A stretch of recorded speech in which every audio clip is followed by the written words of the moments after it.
হঠাৎ করে সোনা দ্য প্ল্যাটিনাম সবকিছুকে পেছনে ফেলে রূপা হয়ে উঠেছে এই বছরের সবচেয়ে দামি সম্পদগুলোর একটা। আর ঠিক এই সময়ে চীন একটা অদ্ভুত চাল ছেলেছে। তারা রূপা বিক্রি করা বন্ধ করে দিয়েছে। প্রশ্ন হলো কেন? চলুন এই ব্যাপারটা একটু তলিয়ে দেখা যাক।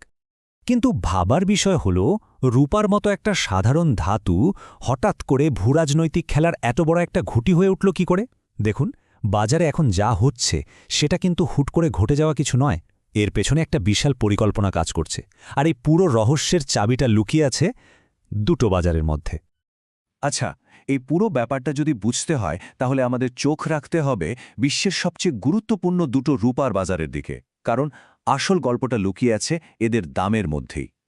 একদিকে আছে আমেরিকার কমিক্স বাজার। এটাকে বলতে পারেন একটা কাগজে বাঘ। মানে এখানে আসল রূপার লেনদেন প্রায় হয় না বললেই চলে। যা হয় সবটাই কাগজের চুক্তি।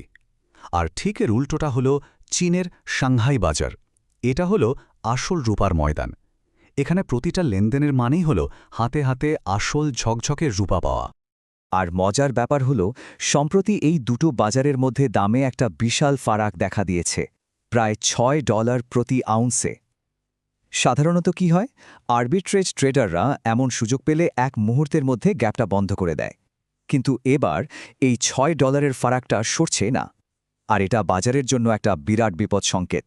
এর মানে একটাই, আসল রূপার যোগান কমে আসছে।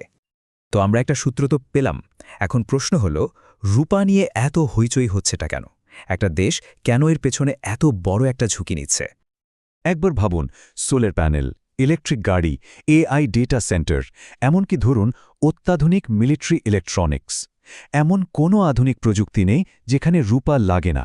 বলা যায়, ভবিষ্যতের চাবিকাঠি যদি টেকনোলজি হয় তাহলে সেই টেকনোলজির প্রাণভোমরা হল রূপা। কিন্তু গল্পের আসল টুইস্টটা ঠিক এখানেই।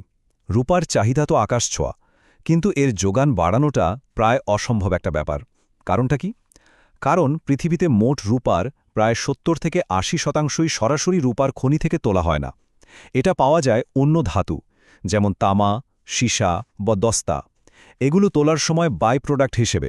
ব্যাপারটা এমন যে, এমন একটা জিনিস যার দাম বাড়লেও কিনতেই হবে, আবার কমলেও এর চাহিদা কমবে না। অর্থনীতির ভাষায় একেই বলে ইনইলাস্টিক ডিমান্ড। মানে দাম যাই হোক না কেন, শিল্পগুলোর রূপা লাগবেই, তাদের কাছে আর কোনো অপশানই নেই। একটা খুব সহজ উদাহরণ দিলে ব্যাপারটা একদম পরিষ্কার হয়ে যাবে। ধরুন, একজন ডায়াবেটিসের রোগীর জন্য ইনসুলিন। দাম যতই বাড়ুক তাকে তো কিনতেই হবে, তাই না?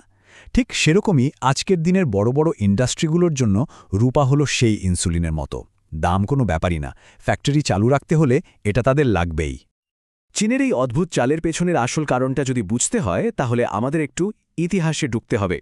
চলুন একটা টাইম মেশিনে চড়ে প্রায় ১০০ বছর পেছনে ফিরে যাই, কারণ আজকের এই গল্পের শেকড়টা কিন্তু সেখানেই। একবার ভাবুন তো, ১৯৩০-এর দশক। তখন চীনের পুরো অর্থনীতিটাই চলত রূপার ওপর। ঠিক সেই সময়ে আমেরিকা বাজারে নেমে রূপার দাম আকাশ ছোঁয়া করে দিল। আর এর ফল কি হলো? চীনের অর্থনীতি থেকে রূপা যেন রক্তের মতো বেরিয়ে যেতে শুরু করল, আর পুরো দেশটা এক ভয়াবহ অর্থনৈতিক সংকটের মধ্যে পড়ে গেল। আর সেই ভয়ঙ্কর অভিজ্ঞতা থেকে চীন একটা কঠিন শিক্ষা পেয়েছিল। একটা শিক্ষা যা তারা আজও ভোলেনি। আর সেটা হলো, যে সম্পদ নিজের নিয়ন্ত্রণে নেই সেই সম্পদই একদিন নিজের বিরুদ্ধে সবচেয়ে বড় অস্ত্র হয়ে দাঁড়াবে।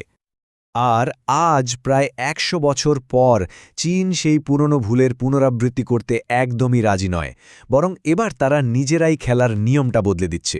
চলুন দেখি ঠিক কিভাবে তারা তাদের মাস্টার প্ল্যানটা কাজে লাগাচ্ছে। তাদের এই মাস্টার প্ল্যানটা মূলত ৩ ধাপের। প্রথমত, তারা রূপাকে ডুয়াল ইউজ বা দ্বৈত ব্যবহারের পণ্য হিসেবে ঘোষণা করেছে। মানে এটা সাধারণ কাজেও লাগবে, আবার সামরিক কাজেও। দ্বিতীয়ত, এখন থেকে চীন থেকে রূপা রপ্তানি করতে হলে সরকারি লাইসেন্স লাগবে।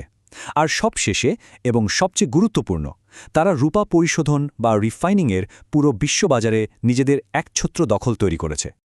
ব্যাপারটা কতটা গভীর একবার ভাবুন তো। খনি হয়তো মেক্সিকো বা অস্ট্রেলিয়ায়, কিন্তু সেখান থেকে তোলা রূপা ব্যবহারযোগ্য করার জন্য পাঠাতে হচ্ছে সেই চীনে।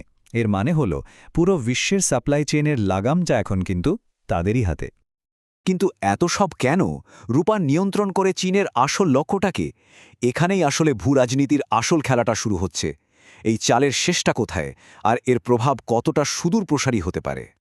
দেখুন, চীনের এই পদক্ষেপটা একা কোনো ঘটনা নয়। এটা আসলে ব্রিক্স জোটের একটা অনেক বড় পরিকল্পনার অংশ। তাদের লক্ষ্য একদম পরিষ্কার, সোনার মাধ্যমে একটা নতুন অর্থনৈতিক ব্যবস্থায় আস্থা তৈরি করা আর রূপার মতো কৌশলগত সম্পদ নিয়ন্ত্রণ করে ঠিক করা যে ভবিষ্যতে প্রযুক্তি কোন দিকে যাবে। সুতরাং দিন শেষে এটা শুধু রূপার দাম বাড়া বা কমার গল্প নয়, এটা হলো ক্ষমতার দাবার বোর্ডে একটা নতুন চাল। আসল খেলাটা হলো লিভারেজের, মানে ক্ষমতার ভারসাম্যের। যার হাতে এই জরুরি সম্পদগুলোর নিয়ন্ত্রণ থাকবে, আগামী দিনের দুনিয়ার নিয়মকানুনও সেই লিখবে। তাহলে শেষ প্রশ্নটা কিন্তু থেকেই যাচ্ছে, ২১ শতকের এই নতুন পৃথিবীতে আমাদের ভবিষ্যৎকে শক্তি যোগাবে যে সম্পদগুলো, সেগুলো নিয়ন্ত্রণের চাবিকাঠি আসলে কার হাতে থাকবে? এই যে কৌশলগত খেলাটা চলছে, এর ফলাফলই হয়তো আমাদের সেই উত্তরটা দেবে।